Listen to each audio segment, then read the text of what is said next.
భీమ్ మహాసేన ఆధ్వర్యంలో భారత రాజ్యాంగ పీఠికను రాజ్యాంగాన్ని పాఠ్యపుస్తకాల్లో చేర్చాలనే అంశాన్ని ఈ దీక్ష చేయడం జరిగింది. ఈ సభకు అధ్యక్షత వహిస్తున్న మంచింటి అంజన్న గారికి, మరి వేదిక పైన ఉన్న పెద్దలందరికీ, వేదిక కింద ఉన్న వివిధ సంఘాల అతిరథ మహారథులకు అందరికీ జై భీమ్ను తెలియజేస్తున్నా. భారత రాజ్యాంగం 1947 జనవరి నుంచి మొదలుకొని 1949 నవంబర్ 26 వరకు అవతరించిన రాజ్యాంగం 395 ఆర్టికల్స్తో 8 షెడ్యూళ్లతో 22 భాగాలతో అవతరించిన రాజ్యాంగం ప్రపంచంలోని అతిపెద్ద రాజ్యాంగ లిఖిత రాజ్యాంగం అవతరించిన రాజ్యాంగం. రాజ్యాంగ కమిటీకి డాక్టర్ బిఆర్ అంబేద్కర్ గారు చైర్మన్ వహించి మరి 7 సభ్యులతో రాసుకున్న రాజ్యాంగం. ఆ రోజున ప్రధానమంత్రి నెహ్రూ ఆధ్వర్యంలో ఈ రాజ్యాంగాన్ని ఎన్నోసార్లు పర్యవేక్షించి చివరకు మరి 1949 నవంబర్ 26న ఆమోదించడం జరిగింది. ఆ రోజు రాజ్యాంగ పరిషత్తులో 289 మంది సభ్యులున్న ఆ పరిషత్తులో ఈ రాజ్యాంగాన్ని ఎంపిక చేసుకొని ఒక పీఠిక తయారు చేసుకొని వినిపించడం జరిగింది. అది ఏంటంటే, భారతదేశమైన ప్రజలమైన మేము భారతదేశాన్ని సర్వసత్తాక సామ్యవాద లౌకిక ప్రజాస్వామ్య గణతంత్ర రాజ్యాంగం నిర్మించుకోవడానికి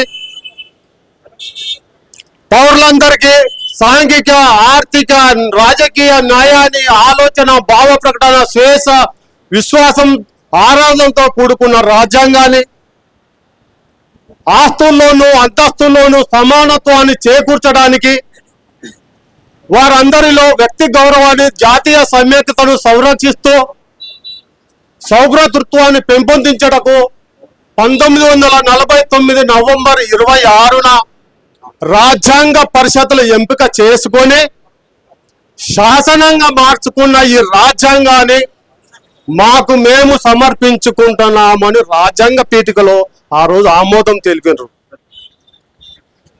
శాసనంగా చిరకాలంగా మార్చలేనిది రాజ్యాంగం ఆ రోజు రాజ్యాంగ పీఠికను అవతరించుకున్నారు. ఈ రోజున రాజ్యాంగము భారతదేశంలో ఉన్న ప్రతి మానవునికి, ప్రతి తలకాయకు రక్షణగా నిలుస్తుంది. మనుషులకే కాదు, జంతువులకు, నదులకు, కొండలకు, అడవులకు అన్నిటికీ రాజ్యాంగం రక్షణగా నిలుస్తున్న రాజ్యాంగం. దేశంలో ఉన్నటువంటి ప్రజలకు అందరికీ రాజ్యాంగం ఈ రోజులో తెలియకపోవడం ఎంత శోచనీయం. అందుకే ఈ జై భీమ్ మహాసేన అంజన గారు ముందుకు తీసుకొచ్చిండ్రు. ఈ రాజ్యాంగాన్ని రేపటి తరాలకు, రేపు భావి భారత పౌరులకు తెలియజేయాలంటే ఏం చేయాలండి ఆలోచనతోటి పాఠ్య పుస్తకాలు చేర్చాలి. పాఠ్య పుస్తకాలు చేర్చనే రాజ్యాంగం అమలు జరుగుతుంది. రేపటి భవిష్యత్ తరాలకు కూడా అర్థమవుతుంది.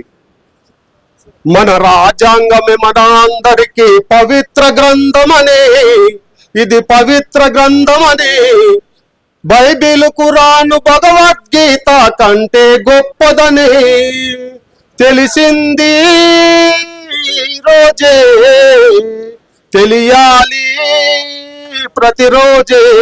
అంటే ప్రతిరోజు తెలియాలంటే ఈ రాజ్యాంగాన్ని, భారత రాజ్యాంగాన్ని పాఠ్య పుస్తకాలు చేర్చాలి.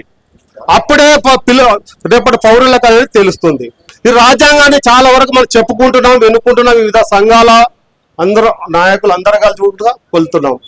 కానీ ఈ రాజ్యాంగం ఇంకా ఈ జనంలో కలిగే ప్రజల్లోకి వెళ్ళాలంటే ఏం చేయాలి అనే నినాదం పైన గొప్ప అవకాశం ఈరోజు వాళ్ళు జై భీమ్ మహాసేన అంజన గారు తీసుకున్నారు.